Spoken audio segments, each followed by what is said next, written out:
কখনো কি এমন হয়েছে যে দিন শেষে ফোনটা হাতে নিয়ে মনে হলো, আরে পুরো দিনটা গেল কোথায়? মাঝে মাঝে মনে হয় যেন আমাদের স্মার্টফোনটাই আমাদের জীবন চালাচ্ছে, আমরা না। তো আজ আমরা ঠিক সেই নিয়ন্ত্রণটা ফিরিয়ে আনার পথটা খুঁজে বের করব। দেখব কিভাবে ফোনের আসল কন্ট্রোলটা নিজেদের হাতে নিয়ে আসা যায়। আচ্ছা, চলুন তো একদম সরাসরি এই প্রশ্নটা মুখোমুখি হওয়া যাক। আমাদের ফোন কি আসলেই আমাদের নিয়ন্ত্রণ করছে? প্রায় তো এমন হয়, তাই না? হয়তো জরুরি একটা মেইল চেক করতে ফোনটা হাতে নেওয়া হলো, আর সম্বিত যখন ফিরল দেখা গেল 1 ঘণ্টা পার শুধু স্ক্রল করতে করতে। যদি এই অভিজ্ঞতাটা খুব পরিচিত মনে হয়, তাহলে আজকের এই আলোচনাটা মিস করা একদমই উচিত হবে না। কিন্তু সবচেয়ে মজার ব্যাপার কি জানেন? এই সমস্যার সমাধানের জন্য দূরে কোথাও যেতে হবে না। সমাধানটা তো পকেটেই আছে। প্রায় সব আধুনিক স্মার্টফোনে এমন কিছু অসাধারণ টুলস বিল্ট ইন থাকে, যা ডিজিটাল দুনিয়ায় আমাদের সেরা বন্ধু হয়ে উঠতে পারে। এই টুলকিটটাকেই বলা হয় ডিজিটাল ওয়েলবিং, অথবা আইফোনের ক্ষেত্রে স্ক্রিন টাইম। মানে সহজ ভাষায় বলতে গেলে এটা হলো ফোনের ব্যক্তিগত ফিটনেস ট্রেনারের মতো। এটা দেখিয়ে দেয় ডিজিটাল সময় কোথায় খরচ হচ্ছে আর কিভাবে সেই অভ্যাসগুলোকে নিজের নিয়ন্ত্রণে আনা যায়। চমৎকার, তাই না? চলুন তাহলে আরেকটু গভীরে যাওয়া যাক। যে কোনো পরিবর্তনের প্রথম ধাপই হল সচেতনতা। কারণ একটা খুব সত্যি কথা আছে, যা পরিমাপ করা যায় না তা পরিবর্তনও করা যায় না। তাই সবার আগে আমাদের জানতে হবে আমাদের মনোযোগ আর সময় ঠিক কোথায় যাচ্ছে। নিজেদের ফোনের ডিজিটাল ওয়েলবিইং বা স্ক্রিন টাইম ড্যাশবোর্ডে গেলেই ঠিক এরকম একটা ছবি দেখা যাবে। প্রথমবার দেখলে কিন্তু একটু ধাক্কা লাগতে পারে। কোন অ্যাপগুলো সময়ের সবচেয়ে বড় অংশটা নিয়ে নিচ্ছে তা এখানে একদম স্পষ্ট। এই যেমন এই ছবিতে ৪৫% সময় যাচ্ছে সোশ্যাল মিডিয়ায়। একবার ভাবুন তো আমাদের নিজেদের ক্ষেত্রে সংখ্যাটা কি হতে পারে। প্রথম কাজ হলো আজই এটা খুঁজে বের করা। আর শুধু একদিনের ডেটা না, আসল মজাটা কিন্তু লুকিয়ে আছে সাপ্তাহিক রিপোর্টে। প্রতি সপ্তাহে নিজের ব্যবহারের পরিবর্তনগুলো যখন চোখে পড়বে, তখন একটা দারুণ অনুভূতি কাজ করে। এই ছোট ছোট পরিবর্তনগুলোই নিজের ওপর নিয়ন্ত্রণ ফিরে পাওয়ার অনুভূতিটা ফিরিয়ে আনে। বেশ, এখন আমরা জানি আমাদের সময় কোথায় যাচ্ছে। এবার দ্বিতীয় ধাপে যাওয়ার পালা, সক্রিয়ভাবে নিয়ন্ত্রণ নেয়া। এর মানে হলো আমাদের মনোযোগ নষ্টকারী এই ডিজিটাল দুনিয়ার জন্য কিছু নিয়ম আর সীমানা তৈরি করতে হবে। এর জন্য সবচেয়ে শক্তিশালী অস্ত্রগুলোর একটা হলো অ্যাপ টাইমার।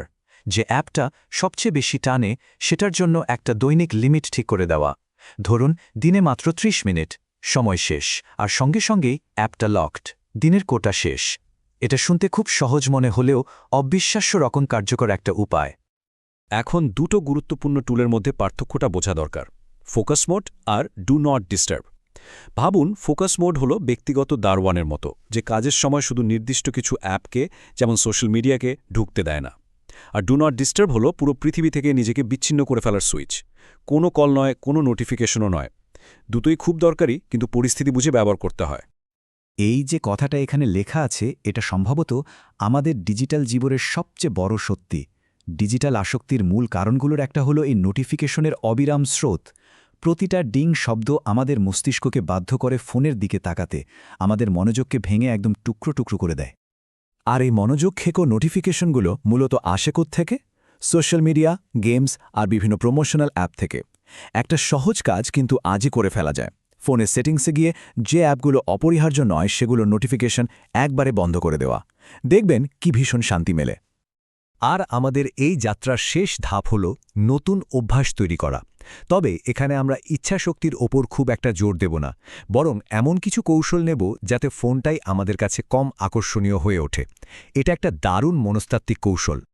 কখনো কি ভেবে দেখা হয়েছে অ্যাপের আইকন বা স্ক্রিনগুলো এত রঙিন আর ঝকঝকে কেন হয়? কারণ অ্যাপ ডিজাইনাররা খুব ভালো করে জানেন যে এই রঙগুলো আমাদের মস্তিষ্কের প্লেজার সেন্টারকে উদ্দীপিত করে। এই রঙে আমাদের ঘণ্টার পর ঘণ্টা স্ক্রল করতে উৎসাহিত করে। এর একটা অসাধারণ পাল্টা ব্যবস্থা হল গ্রে স্কেল মোড। একবার ভাবুন তো, ঝলমলে রঙিন পৃথিবীটা হঠাৎ সাদা কালো হয়ে গেলে কেমন লাগবে? ঠিক সেটাই হয়। গ্রে স্কেল মোড অন করার সাথে সাথে সেই আকর্ষণীয় অ্যাপগুলো কেমন যেন নিষ্প্রাণ আর বিরক্তিকর মনে হতে শুরু করে। স্ক্রল করার ইচ্ছাটাই যেন চলে যায়। আর এই পুরো প্রক্রিয়াটাকে অটোমেটিক করে ফেলা যায় বেড টাইম মোড দিয়ে। নিজের জন্য একটা রুটিন সেট করে ফেলুন। যেমন রাত ৯টায় স্ক্রিন নিজে থেকেই সাদা কালো হয়ে যাবে, ১০টায় ডু নট ডিস্টার্ব চালু হবে, আর সকালে ঘুম থেকে ওঠার সময় ফোন আবার আগের মতো রঙিন হয়ে উঠবে। এটা ভালো ঘুমের জন্য একটা অসাধারণ অভ্যাস তৈরি করতে পারে। আরেকটা খুব সাধারণ কিন্তু দারুণ কার্যকর কৌশল হল হোম স্ক্রিন থেকে সোশ্যাল মিডিয়ার মতো আসক্তিকর অ্যাপগুলোকে সরিয়ে ফেলা। মানে অ্যাপটা খুলতে যদি একটা অতিরিক্ত ফোল্ডারের ভেতরে যেতে হয়, তাহলে উদ্দেশ্যহীনভাবে অ্যাপ খোলার প্রবণতা অনেকটাই কমে আসে। তাহলে সংক্ষেপে পুরো যাত্রাপথটা হলো এই 3টি ধাপে। প্রথমত, ড্যাশবোর্ড দেখে নিজের ব্যবহার সম্পর্কে সচেতন হওয়া। দ্বিতীয়ত, অ্যাপ টাইমার আর ফোকাস মোড ব্যবহার করে সক্রিয়ভাবে সীমানা ঠিক করা।